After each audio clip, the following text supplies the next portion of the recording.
Other shows we have for you to enjoy at myclassicradio.net. The Avengers was most certainly not a household name in South Africa prior to the radio series.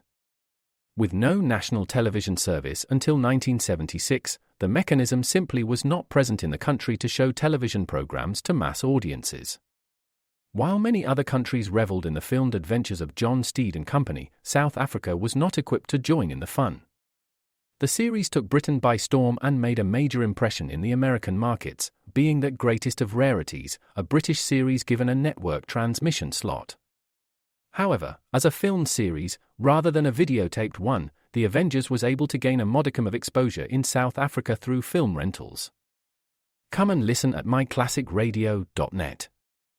Other shows we have for you to enjoy at myclassicradio.net.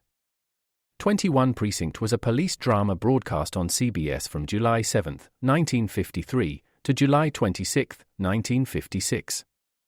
It initially served as a summer replacement for My Friend Irma. The show was produced in cooperation with the Patrolmen's Benevolent Association of City of New York and adaptations from True Criminal in New York.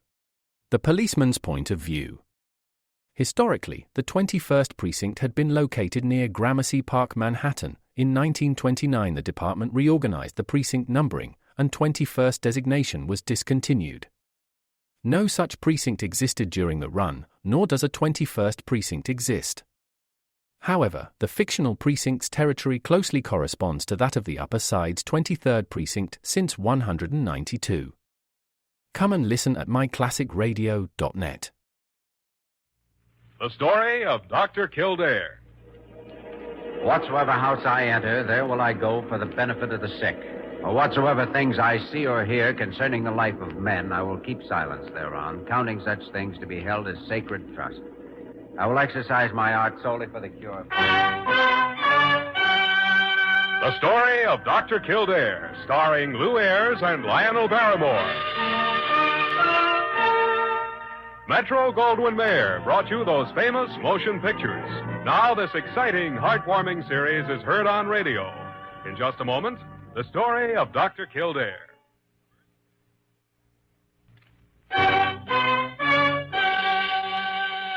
Now the story of Dr. Kildare, starring Lou Ayres as Dr. Kildare and Lionel Barrymore as Dr. Gillespie.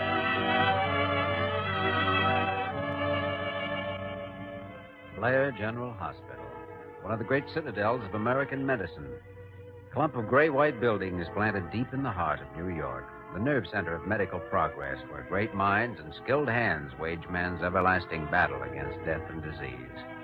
Blair General Hospital, where life begins, where life ends, where life goes on.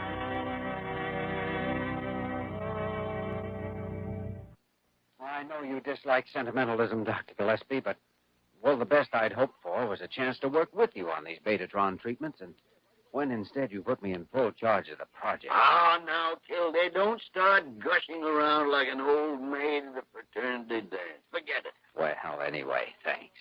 We're living in a high-speed age, Jimmy, and it affects medicine along with everything else. You younger men are the ones who'll have to keep up with it. It was only a few years ago that the sulfur drugs came along, then penicillin and the other antibiotics. A little later, the radioactive compounds, and now the Betatron. Well, every one of those has meant another big step forward in medicine and a lot of new problems and new techniques to be learned. Why, most of the formulas and calculations Miller's used in designing this machine come from a branch of mathematics I've never even heard of. Well, the further science advances, the more specialized it becomes, and the more interdependent. All you can do is take a fellow scientist's results on faith. Assume he's right, and then go ahead. I'm willing to do that in this case. Bart Miller is one of the best mathematicians and physicists in the country. So my main concern now is the fact we can treat cancers lying close to the brain. Those we couldn't touch before with surgery, x-rays, or anything else. As you know, that's as important as... Pardon me, Dr. Kildare, but the specimen lab called. They've isolated the 6 guinea pigs you ordered and have them ready for you. Oh, good, Parker. Will you have them sent down to the new lab in the basement? I'll be there later. All right, Dr. Kildare. I've scheduled the first test run with the machine for 3 o'clock this afternoon. What about the first human test? Oh, that won't be a test, Dr. Gillespie. It'll be a treatment. Oh. And the patient is Janet Dane. Maybe you remember her. Oh, yes. The young artist who was in here for a diagnosis about a month ago.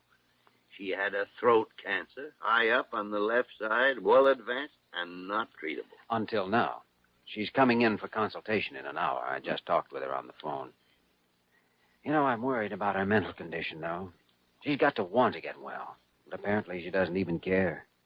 When we told her she had cancer, she seemed to lose all her belief in everything. Well, that's one problem you younger doctors still have to deal with, Jimmy.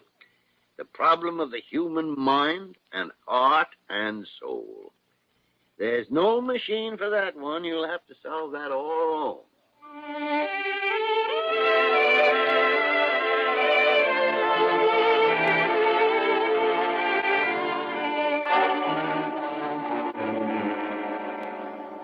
Then, as I understand it, Dr. Kildare, I'll be fastened in some sort of chair in a small room down in the basement while this atom smasher shoots a narrow beam of high-frequency radiation through my throat. Yes, that's essentially correct, Miss Dane. Each treatment lasts about 3 minutes, and it'll take several of them before we know the results. You'll be able to hear the Betatron running, of course, but you'll have no other sensation and no pain. Nevertheless, I take it there is some danger involved. Oh, not as far as we know. You'll be the first patient to be treated here at Blair, of course, but similar machines have been used successfully in other places. Well, then why all these precautions you told me about? 3-foot concrete walls on the room I'll be in, and with lead shields around it, and you and the other operators looking in at me through portholes. Well, there's quite a lot of difference between the careful controlling and focusing of that beam where you want it to go and just turning the radiation loose and permitting indiscriminate exposure to it. But with proper handling of the machine, there's nothing to be frightened about. Oh, don't misunderstand me, Dr. Kildare. There's no question of being frightened. I've stopped being frightened of anything. I know. I almost wish you were a little frightened. I wish you cared enough to be. Care? About what, my life? Why should I? When you told me a month ago I was going to lose it. No, not quite that. I said that without treatment you had around 6 months to live. But we're ready now to start treatment. But there's nothing really certain about this $1 million gadget, is there? It's still only a chance. A very good chance, though. It's true, there are types of cancer that don't respond particularly to Betatron radiation, but I'm confident yours will.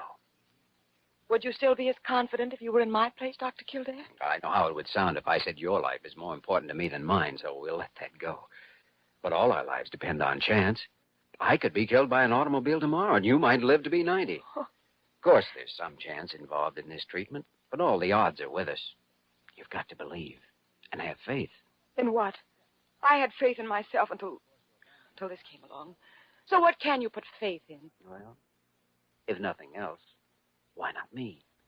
I mean, in whatever knowledge and ability I have as a doctor, and the confidence I feel about the treatment. Suppose the treatment doesn't work. It will. You're so sincere and convincing.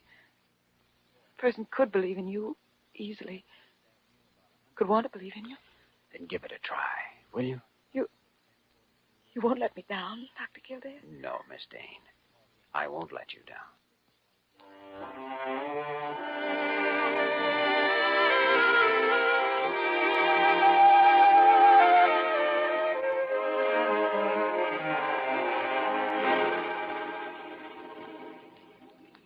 Why, it's as plain as the nose on your face. That girl's fallen in love with you. There's no doubt about it. Oh, that's ridiculous. You're always jumping to conclusions on insufficient evidence. I know the symptoms, Jimmy. And under the circumstances, it was inevitable. Every woman falls in love with her doctor at least once. It's a psychological fact. Well, not Janet Dane. She isn't the type. Well, maybe she's not your type, but every woman is a type. Well, I hope you're wrong. I've been through that particular patient problem before. Oh, in fact, I know you're wrong. Okay, Kildare. I'm ready to go ahead on the tests whenever you are. All right, Bart, let's get started. Wayman, you can bring that first cage over now. Gotcha, boss. One live guinea pig coming up. Cute little gopher, ain't he, Doc? Yeah. Bart, is it safe to go inside now? Yes, everything's cut off. Go ahead. Come on, Joe.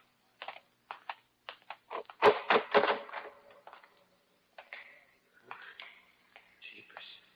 This room gives me the whim-wim. Oh, there's nothing in here but that one chair. It looks like an execution chamber. It's intended to be just the opposite. Now take that guinea pig out of the cage, Joe. I've got to strap him in place here on the head of the chair. Okay, boss. Thanks. Say, he acts kind of dopey. He's under a sedative, so he'll stay quiet during the test. Oh, this ain't gonna hurt the little fella, is it, Tom? No, he won't even know anything's going on. Now, there we are. Oh, come on, Joe. Let's get out of here. That's okay by me. That thing there looks like a machine gun pointing through the wall there. It's even got ring sights on it. When you fire a 30 million volt shot, it's a good idea to know where you're aiming. All clear, Bart. It's yours from here on. Okay. Roll him over, Jim. Right. Dr. Gillespie, you can use this porthole here if you like. Thank you. I don't see nothing happening yet, boss. Speed steady at 21,000, Bart. All right. Cut in the primaries. Secondary plates are holding on 27.53, Bart. Good. Are the grids open? Yeah. 31, round the clock. Well, gentlemen, this is it. Test number 1. On 0, Jim? Right. Ready. Now. I don't see nothing happening in there, Doc. No, and you won't see anything, Joe. The beam is invisible. Oh, that little gopher inside there sure don't seem to mind it none. He doesn't even feel it. Well, 2 minutes, 43 seconds more to go.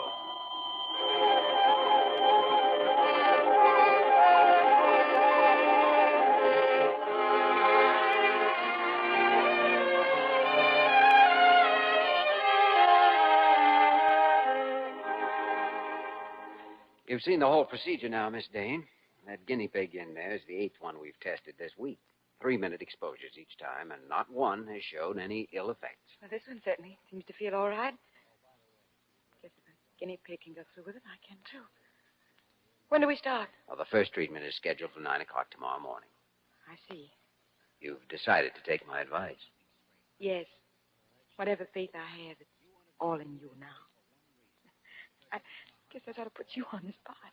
I suppose it does in a way, but thanks for doing it. Oh, Kildare. Oh, so you're still down here. Am I too late for the run? Yes, we just finished, Dr. Gillespie. Everything worked perfectly. Bart's there in the control room now making a final check over. Ron, Kildare, I've just completed it. All okay. Oh, good. Now, Jim and I'll come in at 7:30 in the morning, have it warmed up, ready to roll any time from 8:30 on. Now, then it'll work out nicely. We're scheduled for 9.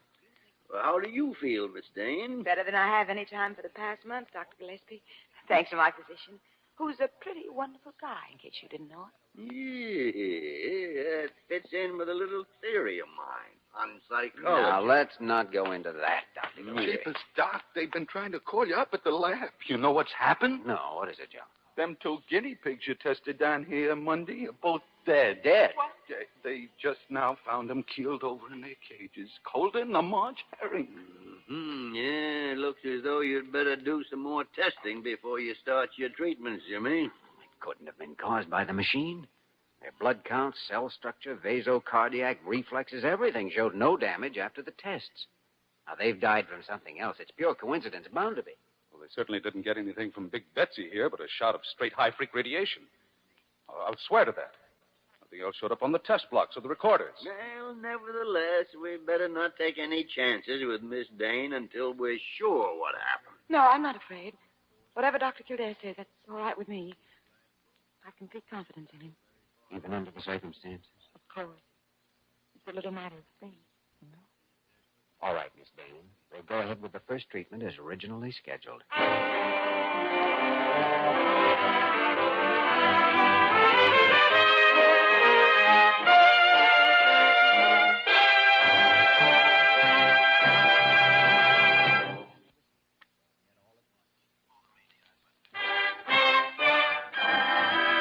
Now we continue with the story of Dr. Kildare, starring Lou Ayres as Dr. Kildare and Lionel Barrymore as Dr. Gillespie.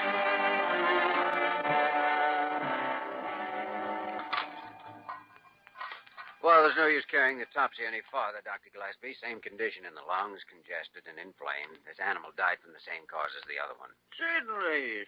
From pneumonia. I told you that 3 hours ago, Jimmy, without any autopsy. I know, but we still had to make sure. What time is it? Oh, after midnight. Well, guess I better clean up this mess and get some sleep. You're still going ahead with that treatment in the morning? Yes. We don't know what caused the pneumonia, Jimmy. But I do know that it wasn't the Betatron. Coincidence, then. Yes. Those 2 guinea pigs were left overnight in that basement lab. It's damp down there. They may come from a susceptible strain. They were new specimens, delivered only the day before. They may even have been infected when they came to the hospital. Yeah, there's possibility, yeah. But there's nothing sure about any one of them. No, but as far as I'm concerned, these things are sure. 1, when Bart Miller says the machine is functioning perfectly, I'm sure that it is. 2, I'm sure there's no medical theory to account for high-frequency radiation causing pneumonia, without at least some evidence of cell damage or blood deterioration or some of the other signs we've looked for tonight. 3, I'm sure that without treatment, Janet Dane will be dead in less than 6 months. Well, Jimmy, it's your decision. And it's a hard one any way you look at it. The girl has a lot of confidence in you. I know. It's the one thing she's clinging to now. Plus, of course, the fact that she's in love with you. No, you're wrong about that. Well, maybe. Anyway, what are you going to do? Cancel the treatment or go ahead? Well, Janet said her confidence was only as strong as mine. All the knowledge and skill I have tells me there's no reason for delaying that treatment. I know I'm right, and I'm going ahead with it. The schedule is still 9 o'clock in the morning.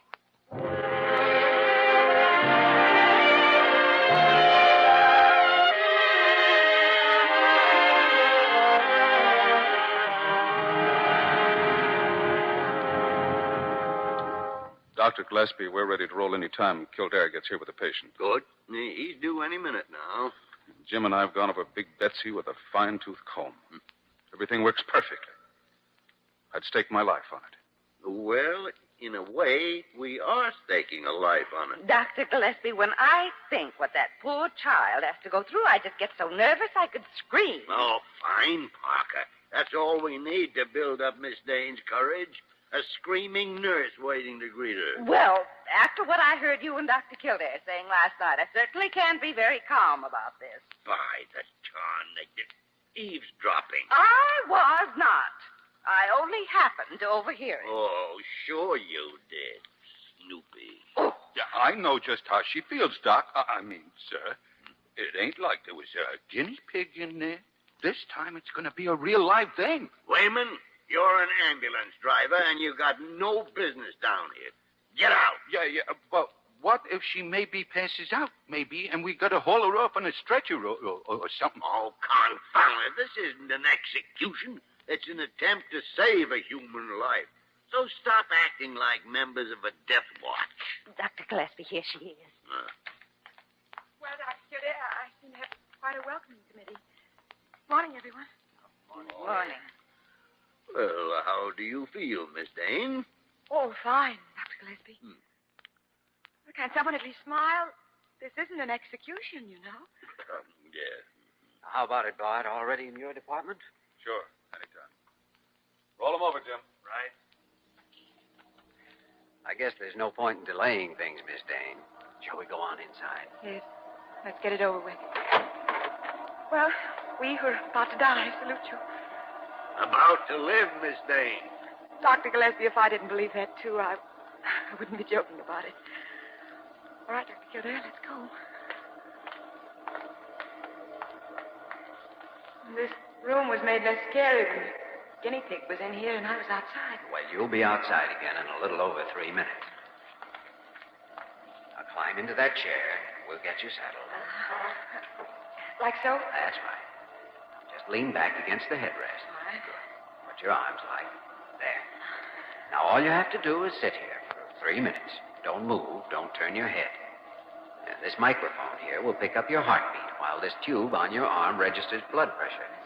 I'll be following them on recording dials outside the window there. And if you get nervous or want the thing stopped for any reason, just press this button under your hand and we'll shut off the whole works. You got it? Yes. I won't press the button, though. Oh, good girl. You've got a lot of courage, Miss Dane. Believe me, Doctor, It's going to be all right. I know it is. I wonder if you'll know what I mean when I tell you I love you.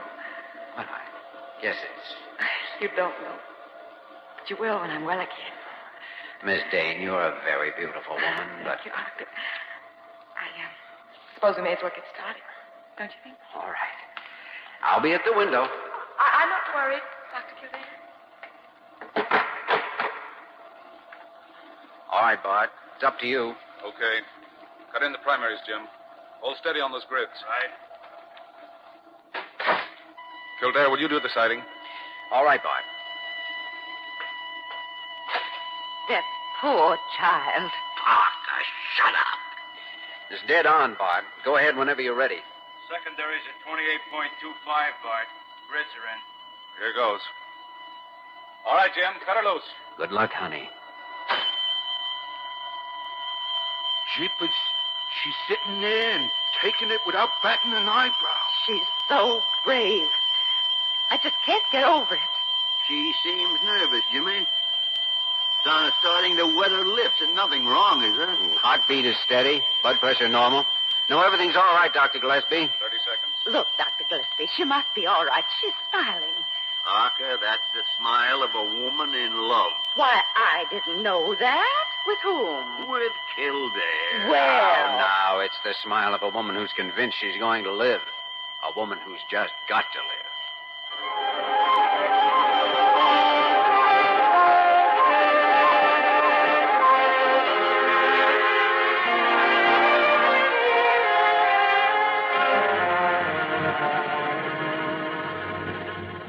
All right, Wayman, let's get the door open and bring her out. Okay, boys. Well, she came through it okay, Dr. Gillespie. I hope so, Jimmy. The guinea pig didn't die until the second day. No, I'm not worried about that. All I'm hoping is that these treatments work. Of course, we realize some cancers aren't susceptible to this, but we won't know for 3 weeks or more. Well, as far as I could see, everything worked like a charm, Kildare. When do you plan to give her the second treatment? Oh, day after tomorrow, if she's feeling all right. And, nice work, boy. Thanks. Well, Dr. Kildare, was I not a good patient? How do you feel? Fine. A little shaky's all. Miss Parker's going to take you up to your room now. You can have breakfast whenever you want it. I'll see you a little later. And Miss Dane, you were a perfect patient. Well, you know why, Dr. Kildare. That's right, Bart. Treatment number 4 is scheduled for 10:30 in the morning. Right. Bye. It's not that I mind the treatments, Dr. Kildare, but when are we going to know? Still too soon to be able to tell, Miss Dane. You've just got to be patient, that's all. I don't know, Jimmy. She's had 10 treatments now, and neither the x-rays nor the measurements show any change in the size of that cancer. I just don't know. That's right. Treatment number 14, 9 tomorrow morning. All right, Mr. Miller. Goodbye. X-rays again at 2 this afternoon. Why, Dr. Kildare? Nothing's going to happen. It's been over 2 months, and you told me 3 weeks. Yes, I know, Miss Dane. Well, all we can do is to keep trying. I'm sorry. All right, I'll be there at 2.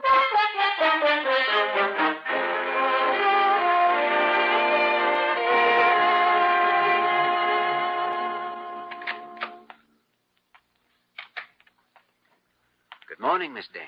Oh, Dr. Kildare. You've got my x-rays. That's right. Dr. Gillespie and I just finished reading them. What did... I mean, did they... Skipping the technical details, the cancer is no longer malignant. It's starting to atrophy, decrease size. That's also borne out by the measurements we made yesterday. Then you mean that... I mean it should be completely absorbed within 2 months. Miss Dane, you're cured. Oh, Dr. Kildare, I love you. Well, I'm sure you think you do. Oh, I don't think I do. I know it. Well, let me put it this way. It's a psychological fact that women very often imagine themselves in love with their doctors. Of course, it's only temporary, but... Oh, silly. I'm not that sort of giddy female. When I came to you, I was lost. I was scared. I knew I was going to die, and I didn't even care. But you made me care. You gave me hope and courage and faith, and I loved you for it. Miss Dane, So I put my life in your hands, and now you've given it back to me. That's why I say I love you. I'll never forget you. Jimmy, thank you for my life. Thank me? Why? You know, I've always believed that life is the most precious stuff on this earth. That's why I'm a doctor, Janet. So if you did put your life in my hands, and if I did save it, then I'm humbly grateful for the chance.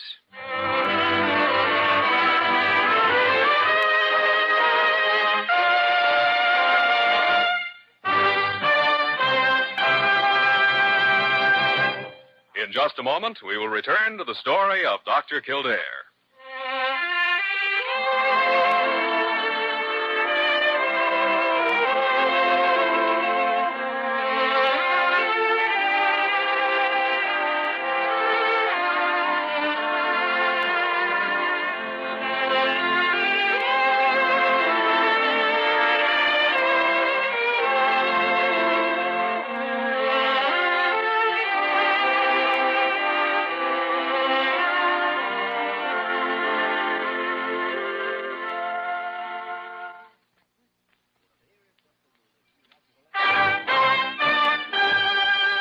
And now, once again, the story of Dr. Kildare, starring Lou Ayres as Dr. Kildare and Lionel Barrymore as Dr. Gillespie.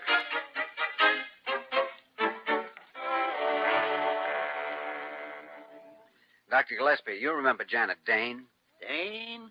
Janet Dane? She was in here some months ago. You know, the first patient we treated after the Betatron was installed. Oh, sure. Of course I remember her. Whatever happened to her? Oh, she got cured and went away, bravely stifling her mad infatuation for me. What? But don't you remember? You had quite a theory at the time that Miss Dane was desperately in love with me. Ah, confound it. She was in love with you. Probably still is. Jimmy, it's a psychological fact. I know that every woman falls in love with her doctor at least once in her life. Mm-hmm. That's a pretty ridiculous theory, Dr. Gillespie. Well, now, you don't know for sure just because the girl kept her feelings hidden? Well, I know now, all right. She called me up this afternoon. Well, now. She wanted to tell me she was married last week. Hmm? Well, I guess I'd better get back to work. So long. Oh, Parker, how would you like to do me a favor? Why, of course, Dr. Kildare. Well, Gillespie's in there tearing a pet theory to pieces with his teeth. What? And let him stew for about 10 minutes. And then go in and tell him that the man Janet Dane married works over at the medical center. He's a research doctor.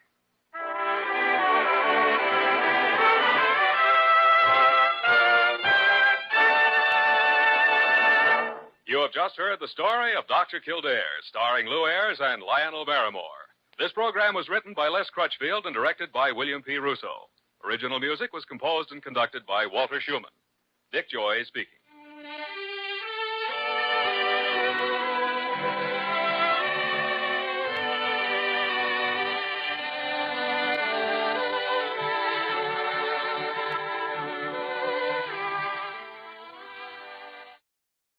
Gearheads know that some projects need so many parts, it feels like you need a whole storage unit just to store them. That's what eBay Motors' 122 million parts are for. Think of it as your virtual parts garage. They've always got the right fitment at the right prices. Use the eBay Motors app or visit ebaymotors.com. Let's ride.